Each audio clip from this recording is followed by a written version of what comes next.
Hello everyone, Assalamu alaikum. How are you all? I hope you are well. Welcome back to my channel in this new video. Today's video, how to insert image in Microsoft Word document.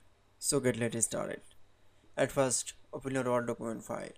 Firstly, in this video, I will show that insert image into the MS Word.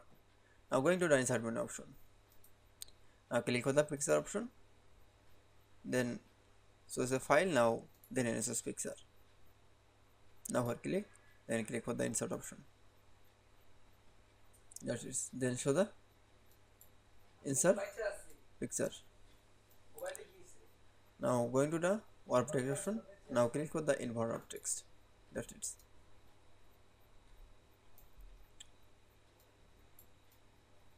Then I show insert image in Microsoft Word document is very easily. I hope to enjoy the video. Please like, comment, share and subscribe my channel. Thanks for watching.